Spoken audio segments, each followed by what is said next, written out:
الأعزة، أيها الشعب الكريم، شكرا لكم على شعوركم النبيل.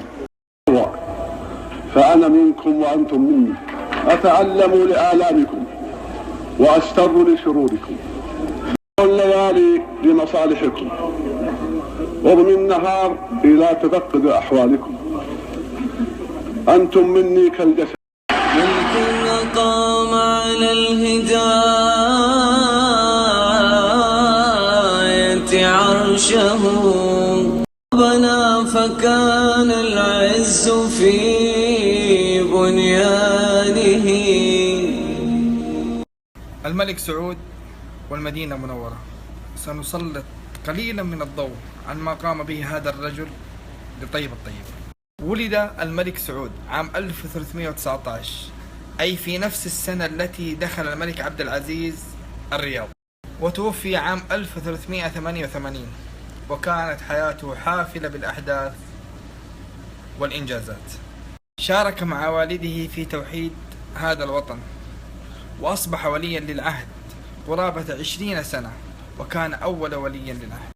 تولى الملك عام 1373 للهجرة، وبعد توليه الملك بأقل من شهر زار المدينة المنورة ليتفقد مشروع المسجد النبوي الذي بدأه ووضع حجر أساسه. اشتهر بحبه للمدينة المنورة، فكان يأتيها كل سنة يصلي في المسجد النبوي ويشرف على المشاريع ويقابل أهلها. وكان رحمه الله من الملوك الذين سجلهم التاريخ أنهم أموا المسلمين في المسجد النبوي. نذهب إلى المقطع. أكبر والله يعلم ما تصنعون.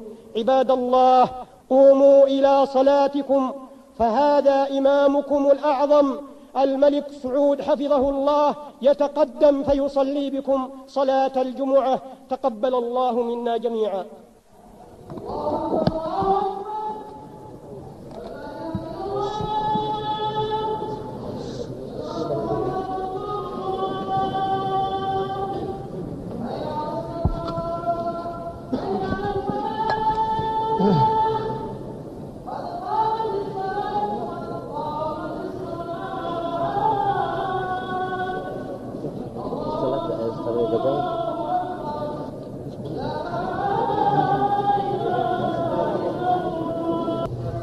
وإياك نستعين، اهدنا الصراط المستقيم، صراط الذين أنعمت عليهم غير المغضوب عليهم ولا الضالين.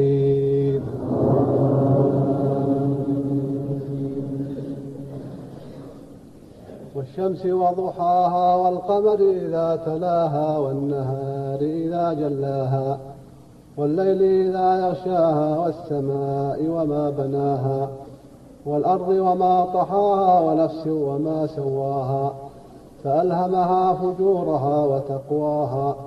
قد أفلح من زكاها وقد خاب من دساها. كذبت ثمود بطغواها إذ انبعث أشقاها فقال لهم رسول. رحم الله الملك سعود ورحم الله الشيخ عبد العزيز بن صالح إمام وخطيب المسجد النبوي. وما زال شاهد الملك سعود في الجهة الغربية بعد باب الرحمة، ما زال هناك شاهد حجر الأساس الذي وضعه الملك سعود رحمه الله عام 1373. توسعة.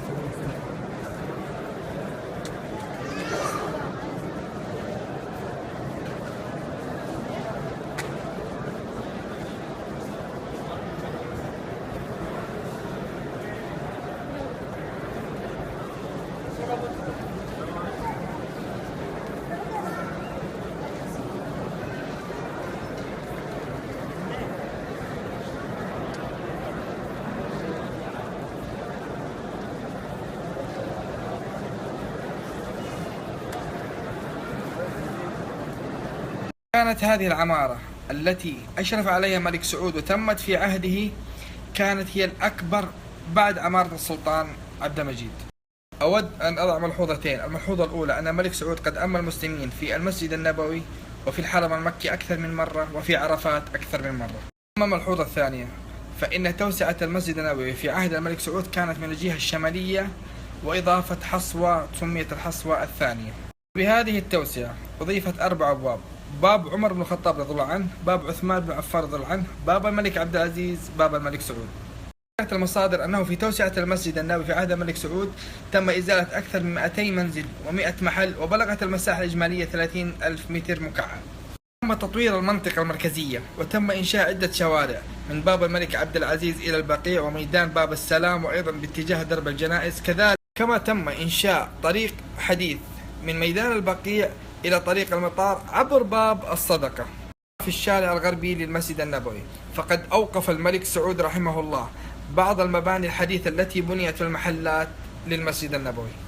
طبعا هذه المباني التي أوقفها الملك سعود للمسجد النبوي هي الآن ضمت داخل المسجد النبوي في توسعة خادم الحرمين الشريفين الملك فهد. من الشوارع الرئيسية التي وسعت في عهد الملك سعود شارع الرومية رقم 1 وشارع الرومية رقم 2 حسب المصادر.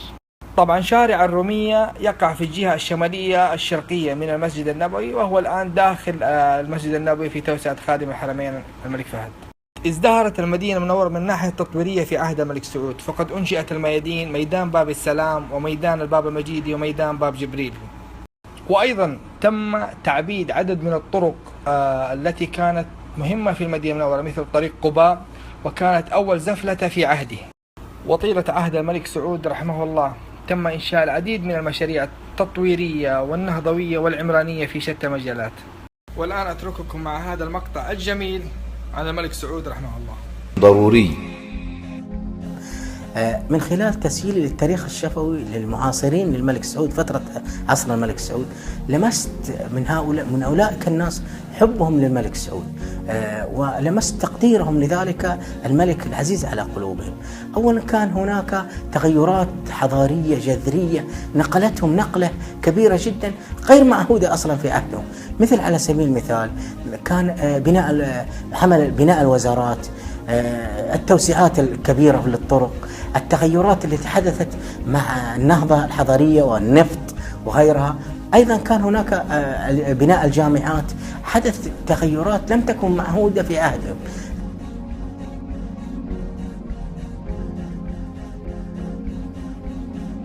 ومن المشاريع التطويرية في عهد الملك سعود تم الاهتمام بالمساجد التاريخية الأثرية، مثل مسجد السبق ومسجد الغمام ومسجد القبلتين، وكما يرى في مصادر تاريخية مسجد بني سلمة، وكذلك مسجد عروة على ضفة وادي العقيق.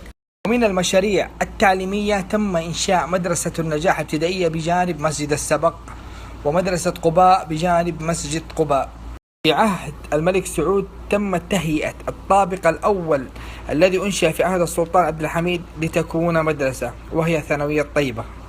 المشاريع، فمن هذه المشاريع أيضا بناء السدود مثل سد وادي بطحان الذي هو على ترعة من ترع الجنة كما ذكر النبي صلى الله عليه وسلم، وسد العقول. وأيضا كما تم سفلتة الطريق ما بين مكة المكرمة والمدينة المنورة وجدة، وهذه من المشاريع التطويرية الشاملة للمنطقة. الملك سعود وأهل المدينة المنورة، فتذكر المصادر التاريخية أن الملك سعود كان يوليهم اهتمام خاص ومحبة خاصة، أنه في زيارته للمدينة المنورة لا يقام حفل من أهل المدينة المنورة للملك سعود، بل كان كل حي وحارة يقوم بعمل سرادق لكل حارة. فمثلا حارة التاجوري، وحارة باب المجيدي، وحارة الساحة، وحارة النخاولة، جميعها كانت تقوم حفل خاص استقبال الملك سعود. فكان يذهب بنفسه وموكبه لكل حارة ويجلس معهم ويشرب الشاهي ويحتفل مع أهل الحي.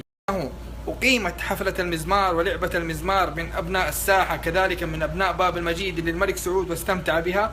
وأيضا أقيمت الحفل الخطابي لأبناء القبائل من إلقاء الشعر، وكان ممن ألقوا الشعر أمام الملك سعود الشيخ أحمد فالح المغامسي. هذه صورة لأهل حارة الساحة في انتظار موكب الملك سعود لبدء الحفل في حارتهم. أن الملك سعود في إحدى زياراته للمدينة المنورة والتي كانت في آخر حكمه أنه سيمكث في المدينة المنورة مدة 2 شهرين، ولكن شاءت الأقدار.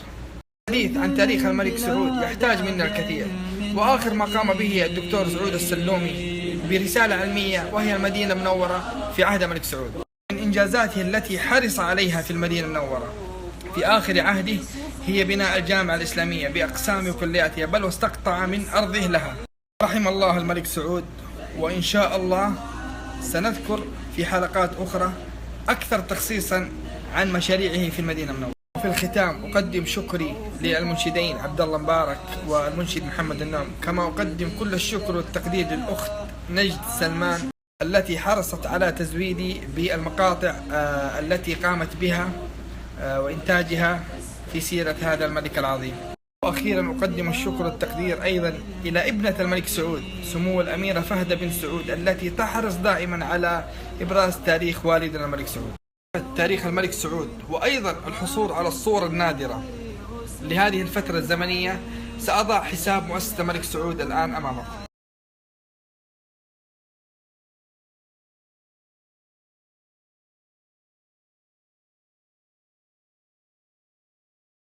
وأخيرا نستودعكم إن شاء الله إلى مواضيع أخرى عن المدينة المنورة وعن أهل المدينة المنورة، وفي المدينة المنورة الكثير. فإن المعالي من قد غلب ليحيى الملك وتحيا البلاد. سعود تقدم لحمل اللواء ليحيى الملك وتحيا البلاد. تقدم لحمل اللواء لك الحب منا ومحض الولاء، ومنك النداء ومنا الفداء، ومنك النداء ومنا الفداء.